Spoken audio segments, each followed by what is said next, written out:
Welcome to my channel Mansi success study. Friends, मैं आज आपके लिए लाई हूँ सामाजिक एवं राजनीतिक विज्ञान क्लास 7th का। तो ये हमारा पहला पृष्ठ है जो है 7th का ऐसा दिखता है। उसके बाद हमारी अनुक्रमणिका आ जाती है। इकाई 1 भारतीय लोकतंत्र में समानता और अध्याय 1 है समानता।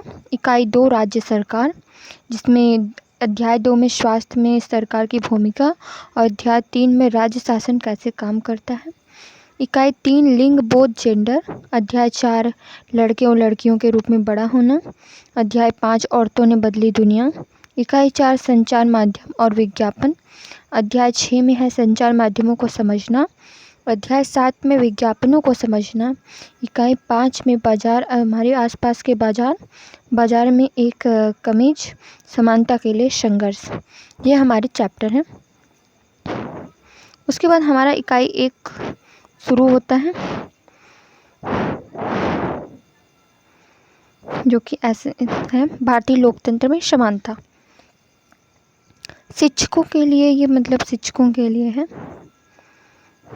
उसके बाद यहाँ से स्टार्ट होता है। छोटे लाल किसान हैं, मंजीत और शिक्षिका हैं, तेजा सिंह व्यापारी हैं, गिरीश राव छात्र हैं, कांता देवी घरेलू काम की हैं, सुजाता कुमारी घरेलू कामगर हैं। समानता क्या है? भारत एक लोकतंत्र देश है। कक्षा 6 की पुस्तक में हमने लोकतंत्र सरकार के मुख्य तत्वों के बारे में पढ़ा था, जैसे लोगों की भागीदारी, संपूर्ण का शांतिपूर्ण समाधान, समानता और न्याय। समानता लोकतंत्र की मुख्य विशेषता है और इसकी कार्यप्रणाली के सभी पहलुओं को प्रभावित करती है। इस अध्याय में आप समानता के बारे में और अधिक जानेंगे। वो क्या है, लोकतंत्र के लिए यह आवश्यक क्यों है, और भारत में सब समान है या नहीं। हम कांता की कहानी से चर्चा आरंभ करते हैं। चुनाव के दिन कांता और उसकी दोस्त सुजाता वोट डालने जाती है का इंतज़ार कर रही हैं। कितनी अच्छी बात है ना सुजाता, कि हम सब अपने देश के समान नागरिक के रूप में वोट डाल सकते हैं। जैन साहब भी हमारे साथ हैं, इसी लाइन में खड़े हैं। हाँ बिल्कुल, कांता और उनकी बातें हो रही हैं। चलो कांता, अब तेरी बारी। मैं तो उसे वोट दूंगी जिसने हमारे मोहल्ले में पानी की पाइपलाइन लाने का वादा दिया है, वो कांता बोल रही है।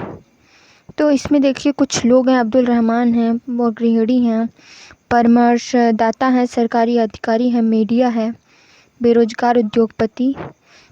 एनसीईआरटी की बुक है, तो इसमें ज़्यादातर जो है शॉर्ट स्टोरी के टाइप में आपको समझाने की कोशिश की गई है। तो इसमें देखिए आपको स्टोरियाँ मिल रही हैं, आप पढ़ सकते हैं, कुछ खास है नहीं। तो फिर यहाँ से है मताधिकार की समानता।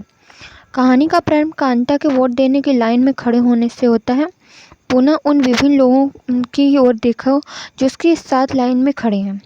कांता अपने मालिक अशोक जैन को पहचान लेती है, अपने पड़ोसी छोटे लाल को भी।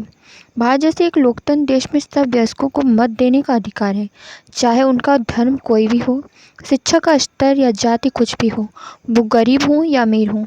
इससे जैसा कि आप पिछले वर्ष की पुस्तक में पढ़ चुके हैं कि सार्वभौमिक वयस्क मताधिकार यह सभी लोकतंत्रों का आवश्यक पहलू है। सार्वभौमिक वयस्क मताधिकार का विचार समानता के विचार पर आधारित है, जो कि यह घोषित करता है कि देश का हर वयस्क स्त्री पुरुष, चाहे उसका आर्थिक स्तर या जाति कुछ भी क्यों न हो, एक वोट का हकदार है। कांता वोट देने के लिए बहुत उत्सुक है। अब यहाँ पे देखिए कांता जी जो हैं बहुत उत्सुक हैं वोट देने के लिए, और सब होते भी हैं उत्सुक। ये देख के बहुत खुश हैं कि वह अन्य सबके बराबर हैं, क्योंकि उन सबके पास भी एक ही वोट है। वो तो खुश होंगे ही भाई, क्योंकि एक ही दिन तो सबको बराबरी का मिलता है। उसके बाद परंतु जैसे जैसे दिन बीतता है, कांता के मन में समानता के वास्तविक अर्थ के बारे में शंका होने लगती है। उसके मन में जो है शंका उनका पैदा हो गई होगी कहीं से। वो क्या बात है जिसने कांता के मन में शंका पैदा कर दी? आओ उसके जीवन की दिनचर्या देखें। वह एक झोपड़ी में रहती है और उसके घर के पीछे एक नाला है। उसकी बेटी बीमार है, पर वो अपने काम को से एक दिन भी छुट्टी नहीं ले सकती, क्योंकि उसे अपने मालिक से बच्ची के डॉक्टर के पास ले जाने के लिए पैसे उधार लेने हैं। घरेलू काम की नौकरी उसे थका देती है और अंततः उसके दिन की समाप्ति फिर लंबी लाइन में खड़े होकर होती है। सरकारी अस्पताल के सामने लगी ये लाइन उस लाइन से भिन्न है जिसमें वो सुबह लगी थी, क्योंकि इस लाइन में खड़े अधिकांश लोग गरीब हैं। ये है सरकारी हॉस्पिटल का जो है उसमें जो गरीब लोग हैं। अन्य प्रकार की असमानताएं। कांता उन बहुत से लोगों में से एक है जो भारतीय लोकतंत्र में रहते हैं और जिन्हें मताधिकार प्राप्त है, लेकिन जिनका दैनिक जीवन और कार्य करने की स्थिति समानता से बहुत दूर है। निर्धन होने के अतिरिक्त भारत में लोगों के अन्य अनेक कारणों से भी असमानता का सामना करना पड़ता है।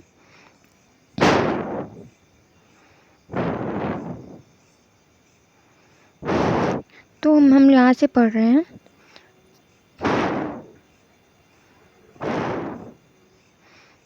इसका अर्थ है कि हम निम्नलिखित दो कहानियों को पढ़कर समझेंगे। ये दोनों ही वास्तविक घटनाओं पर आधारित है और भारत में होने वाली विभिन्न प्रकार की असमानताओं पर प्रकाश डालती है। भारत में समानता प्रचलित असमानताओं में से एक है जातिगत व्यवस्था आदि। यह ग्रामीण भारत में रहने हैं तो जातिगत पहचान का अनुभव शायद बहुत छोटी आयु में ही हो जाता है। यदि आप भारत के शहरी क्षेत्र में रहते हैं तो शायद ये सोचेंगे कि लोग अब जात पात में विश्वास नहीं करते, परंतु जरा एक प्रमुख समाचार पत्र के वैवाहिक विज्ञापन के कॉलम को देखें, जो आप पाएंगे कि उच्च शिक्षा प्राप्त शहरी भारतीयों के दिमाग में भी जाति कितनी महत्वपूर्ण है।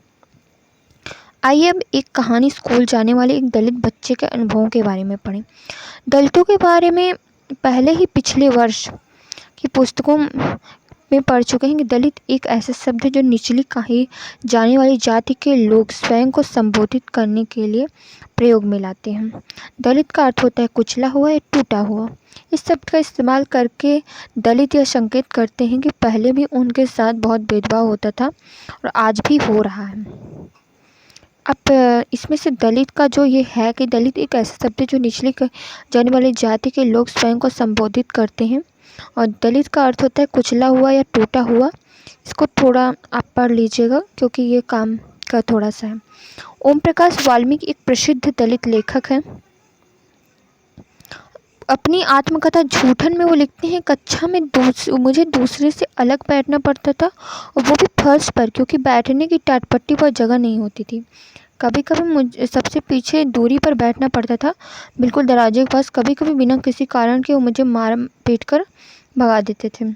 जब वे कक्षा 4 में थे, प्रधानाध्यापक ने ओम प्रकाश से और खेल के मैदान में झाड़ू लगाने को कहा, तो लिखते हैं कि मुझे छोटे एवं कमज़ोर शरीर वाले की तुलना में मैदान बहुत बड़ा था और उसकी सफाई करने में लगा दिया गया। मतलब मैदान छोटा रहा होगा और उनको उसमें काम करने के लिए बोल दिया गया।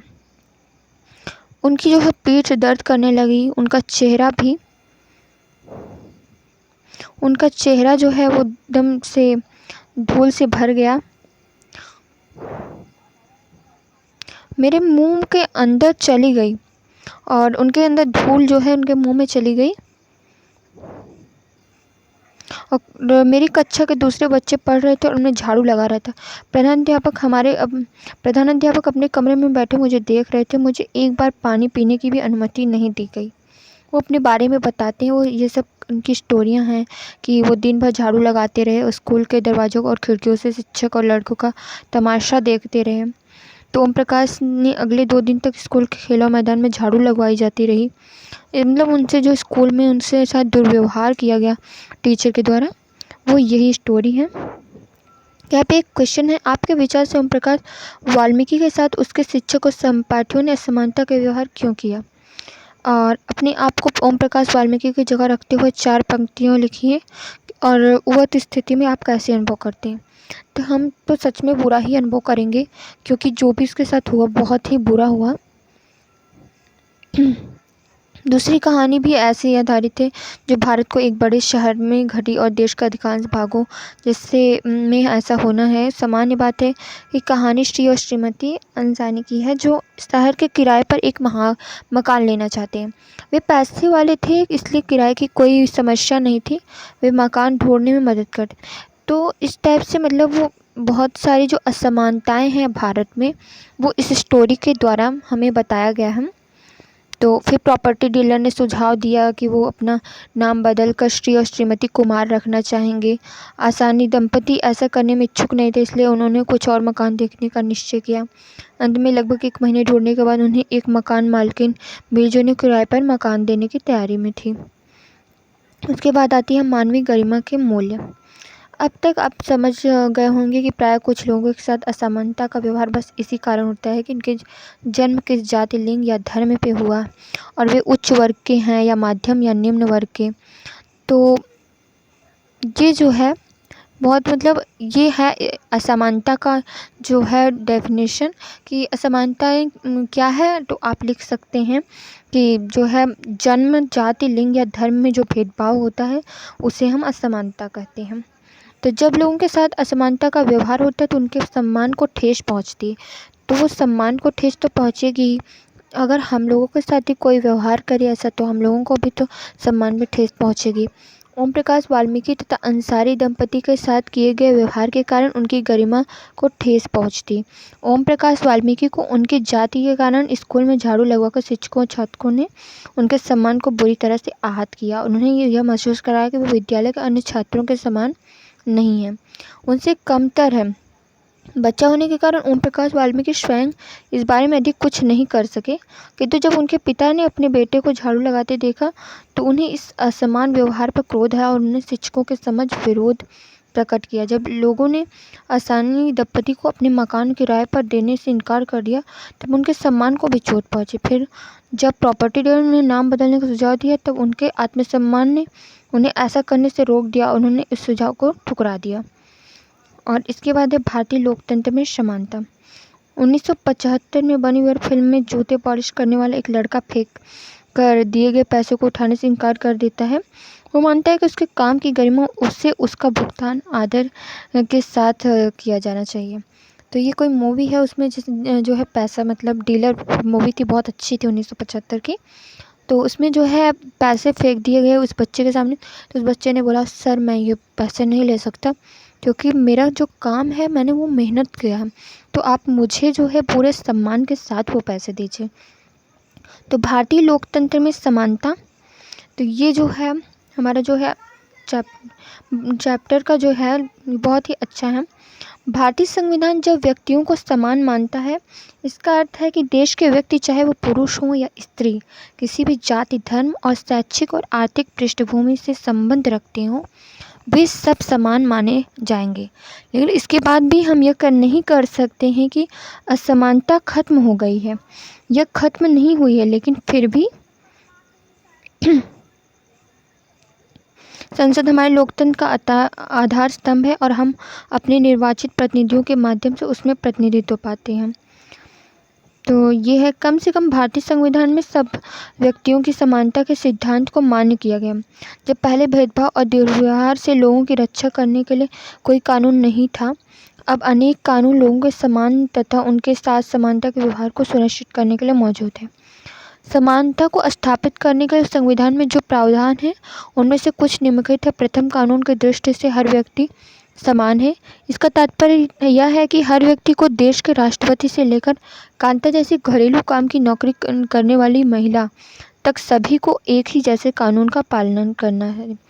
तो इसमें समानता में जो है वो प्रथम, कानून की दृष्टि से हर व्यक्ति समान है, चाहे वो राष्ट्रपति हो, चाहे वो नौकर हो, चाहे जो भी हो, वो सबके लिए एक समान कानून है।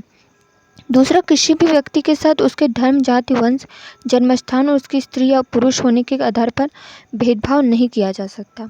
तीसरा, हर व्यक्ति सार्वजनिक स्थलों पर जा सकता है, जिनमें खेल के मैदान, होटल, दुकान, बाजार आदि सम्मिलित है। कोई भी सार्वजनिक स्थल हो वो सब लोग वहाँ पे जा सकते हैं।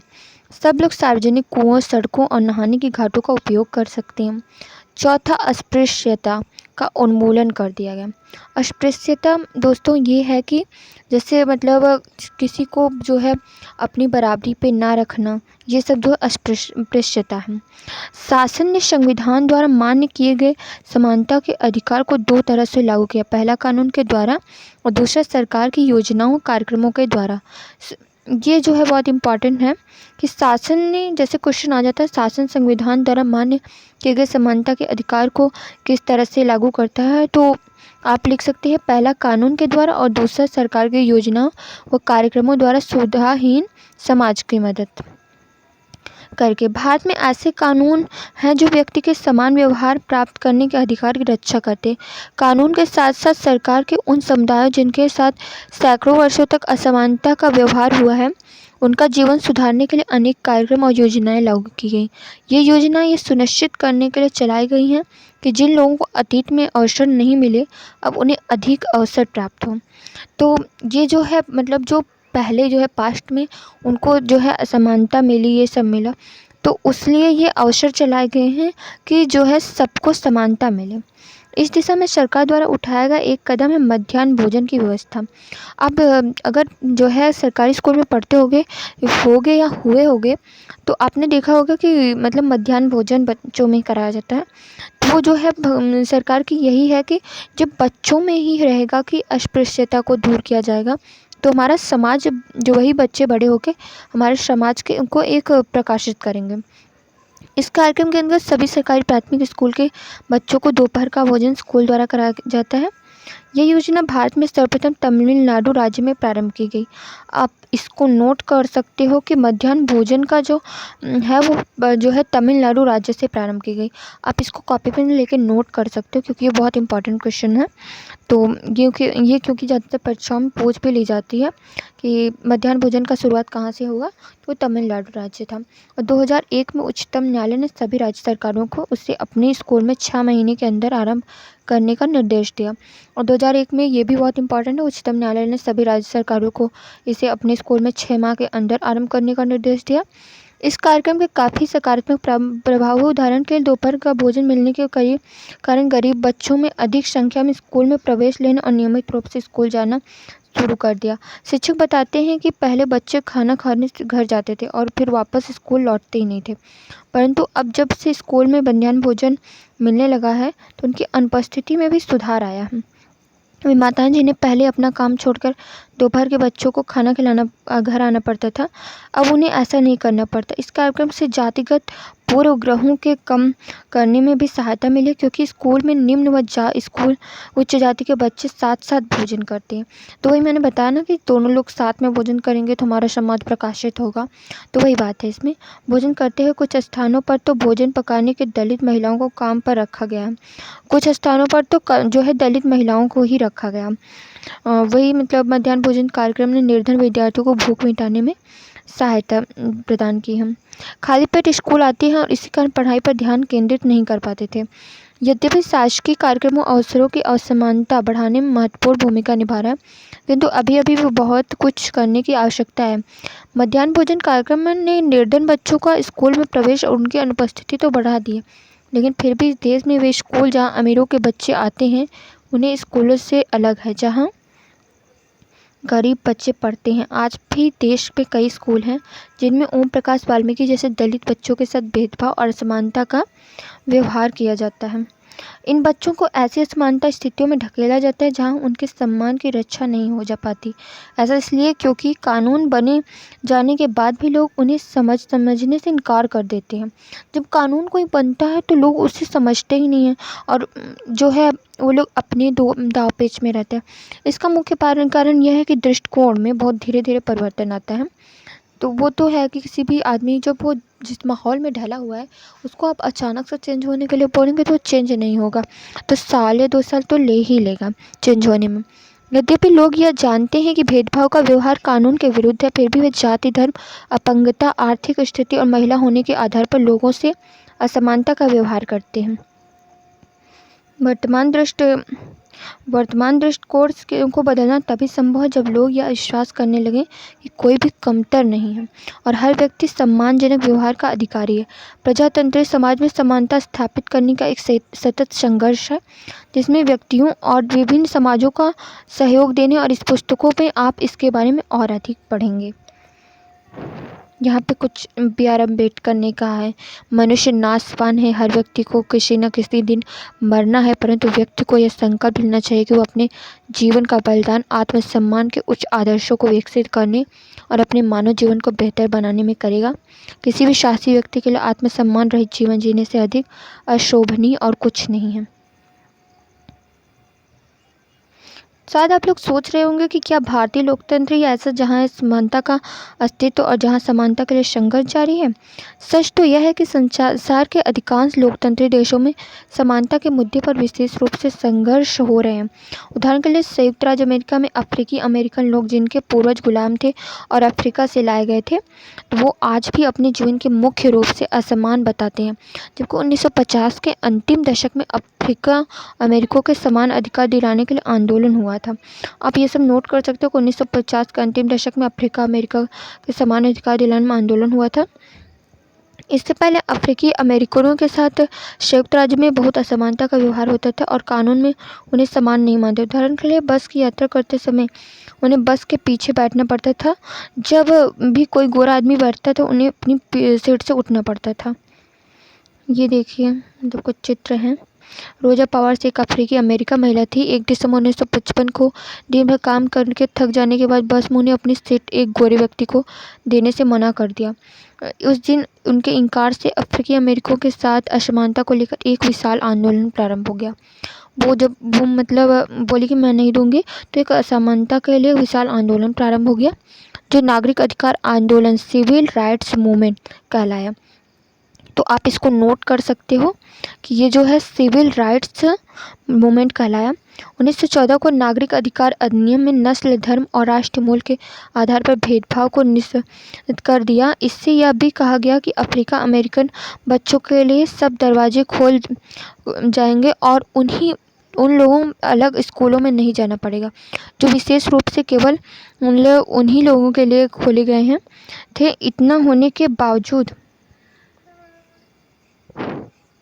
अधिकतर अमेरिकन बच्चे को एक ऐसे सरकारी स्कूलों में प्रवेश लेने में समर्थ रहते हैं जहां कम सुविधाएं और कम योग्यता वाले शिक्षक हैं, जबकि गोरे विद्यार्थी निजी स्कूलों में जाते हैं और या उन क्षेत्रों में रहते हैं जहां के सरकारी स्कूलों का स्तर निजी स्कूलों जैसा ही ऊंचा है। भारत के संविधान के अनुच्छेद 15 के अंश हैं, धर्म, मूल्य, वंश, जाति, लिंग या जन्म स्थान के आधार पर विभेद या प्रतिषेध। ये थोड़ा मेरा जो है कट गया है, इससे समझ में नहीं आ रहा है, आप अपनी बुक में मिला लीजिएगा। राज्य किसी नागरिक के विरुद्ध केवल धर्म, मूल, वंश, जाति, लिंग, जन्मस्थान या इनसे किसी के आधार पर कोई विभेद नहीं करेगा। ये 15 के अंश हैं। कोई नागरिक केवल धर्म, मूल, वंश, जाति, लिंग, जन्म या स्थान या इनमें से किसी के आधार पर, जैसे दुकानें, सार्वजनिक भोजन स्थलों, होटलों, सार्वजनिक मनोरंजन के स्थानों पर प्रवेश, पूर्णतः योग्यता, राज्य निधि को पोषित या जनता का प्रयोग कर समर्पित कुओं, मतलब जितने भी सार्वजनिक स्थान पर उस पर सभी लोग जा सकते हैं और जाति, लिंग, जन्म स्थान या इस पे जो है कोई विभेद नहीं होगा। अब यहाँ पे आ जाता है लोकतंत्र की चुनौती।